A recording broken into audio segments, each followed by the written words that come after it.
विधानसभा में जयराम महतो ने JSSC CGL का उठाया मुद्दा, कहा मैं छात्र आंदोलन से पहचान बनाकर आया हूं।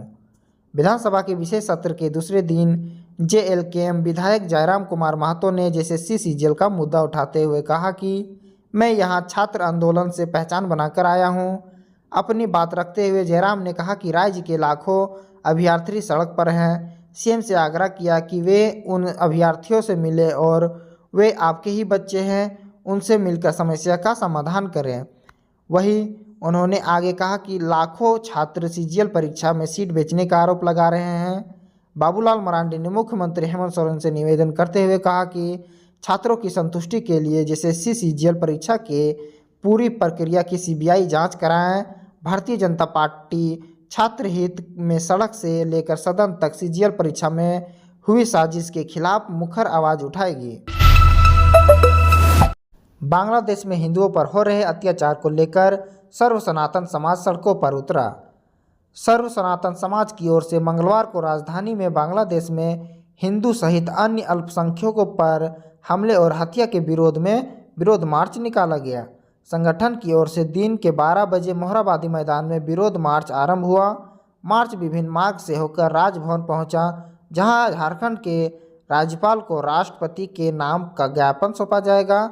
संगठन के चिन्मय मिशन के प्रमुख स्वामी परिपूर्णानंद विनोद गठियान, मैन रोड गुरुद्वारा के मुख्य ग्रंथी विक्रमजीत सिंह, स्वयंतांबर जैन समाज के सचिव विनोद बिरमानी, बौद्ध समाज के पावन लामा ने सोमवार को रांची रेलवे स्टेशन के एक होटल में कार्यक्रम की इसकी जानकारी दी थी। हजारीबाग में स्टूडेंट्स पर लाठीचार्ज, प्रदर्शन कर रहे छात्रों ने पुलिस पर किया पथराव। जेएसएससी सीजीएल परीक्षा परिणाम को रद्द करने के लिए आंदोलन कर रहे छात्रों पर हजारीबाग पुलिस ने बल प्रयोग करते हुए लाठीचार्ज किया है।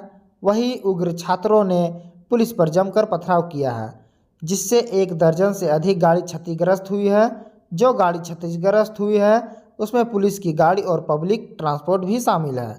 मंगलवार को हजारीबाग बंद को लेकर छात्रों ने जमकर बवाल काटा है।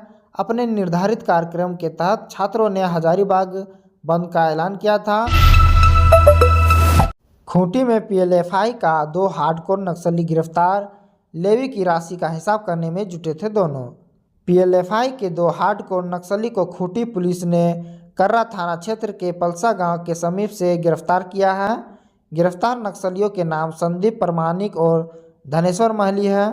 व्यापारियों ने वसूली गई लेवी का हिसाब करने जुटे थे।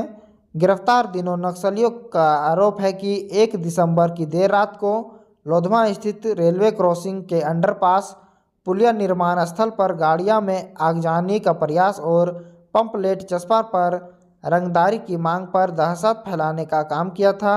इस मामले में पूर्व एक नक्सली को पुलिस गिरफ्तार कर चुकी है। एसपी अमन कुमार को मिली सूचना पर डीएसपी के नेतृत्व में टीम का गठन कर त्वरित कार्रवाई करते हुए घटना में संलिप्त पीएलएफआई नक्सली संदीप प्रमाणिक को गिरफ्तार किया था। उसकी निशानदेही पर पलसा गांव में उसके सहयोगी धनेश्वर महली उर्फ दाने उर्फ धनंजय को ठेकेदारों एवं व्यापारियों से वसूली गए लेवी के 72,500 रुपया, 3 मोबाइल फ़ोन एवं 1 स्कॉर्पियो और नक्सली पर्चा के साथ गिरफ्तार किया गया। सड़क से सीधा तालाब में जा गिरा मालवाहक, कोहरा बना हादसे का कारण। झारखंड में कोहरा का सितम जारी है। धुंध की वजह से सड़क हादसे का खतरा बना रहा। गिरिडीह के जमुआ में भी कोहरे के कारण एक हादसा हुआ, लेकिन अच्छी बात यह रही है कि इसमें कोई हताहत नहीं हुआ है।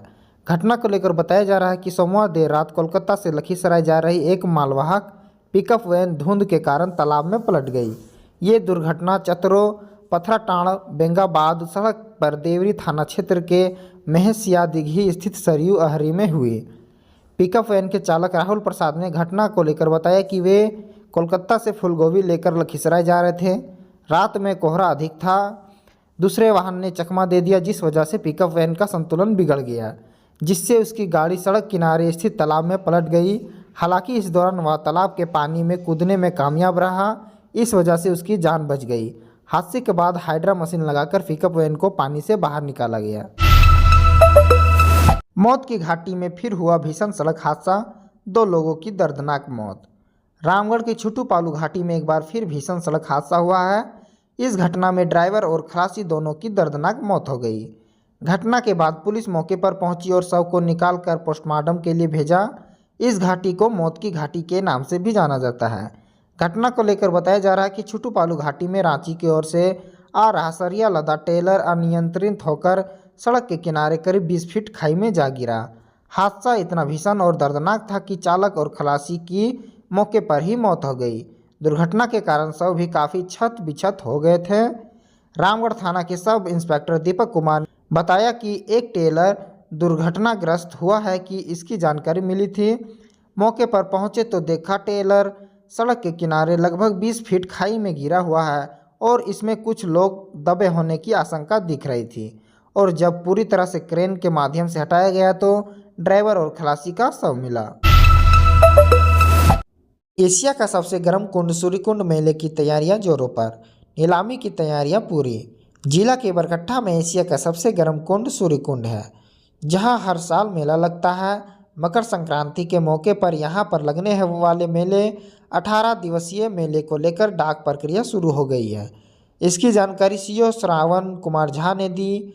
बरकट्ठा सीईओ ने बताया कि डाक प्रक्रिया बुधवार सुबह अंचल कार्यालय में होगी। उप विकास आयुक्त के पत्र के निर्देश पर डाक के लिए इश्तेहार निकाला गया था। मेले की डाक प्रक्रिया की खुली प्रक्रिया होगी। पिछले वर्ष 23,13,225 रुपये की बोली लगी थी। इस वर्ष भी वही प्रक्रिया है।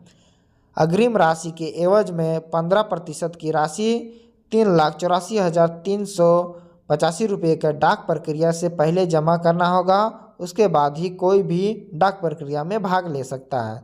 सीईओ ने बताया कि जो अधिकतम बोली लगाएगा उसे ही मेला का ठेका दिया जाएगा। उसी दिन अग्रिम राशि भी जमा करनी होगी। यहाँ के सूर्यकुंड की विशेषता यह है कि ठंड के मौसम में भी यहाँ पानी 87 डिग्री सेल्सियस के तापमान में खौलता है, जबकि अगल बगल कुंड में ठंडा पानी निकलता है। चर्म रोगों के लिए वरदान है। यह पानी देश ही नहीं बल्कि विदेश में भी लोग यहाँ पहुँचते हैं और ठंड में खौलते हुए पानी का आनंद लेते हैं। राज्यपाल के अभिभाषण के बाद पेश किया जाएगा अनुपूरक बजट। सरकार के गठन और स्पीकर का चयन हो जाने के 11 दिसंबर को विधानसभा में राज्य का अनुपूरक बजट पेश किया जाएगा। साथ ही विधानसभा के विशेष सत्र के तीसरे दिन यानी 11 दिसंबर को दिन के 11:30 बजे राज्यपाल का अभिभाषण होगा। मिली खबर के मुताबिक इसके बाद वित्तीय वर्ष 2024-25 का अनुपूरक बजट विधानसभा पटल पर पेश किया जाएगा। वही 12 दिसंबर राज्यपाल के अभिभाषण पर धन्यवाद प्रस्ताव, वाद विवाद, सरकार का उत्तर और विश्वास मत हासिल करने की शेष प्रक्रिया को पूरा किया जाएगा। धनबाद सांसद ढुलू महतो ने वित्त मंत्री निर्मला सीतारमण से की मुलाकात।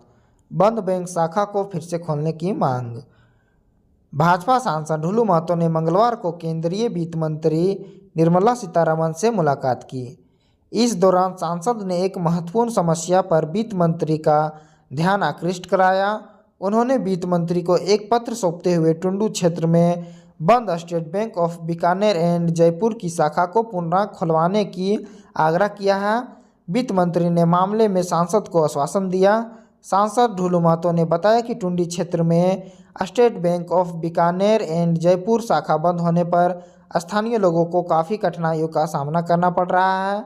क्षेत्र में स्थित कोलरियों के हजारों कर्मचारियों, पेंशनधारकों, विधवा पेंशन प्राप्त करने वाली महिलाओं और छात्रों को बैंकिंग सेवाओं के लिए 4 किलोमीटर दूर एसबीआई बिलबेरा शाखा जाना पड़ता है। इस कारण बुजुर्ग और महिलाओं को आवागमन में कठिनाई का सामना करना पड़ता है।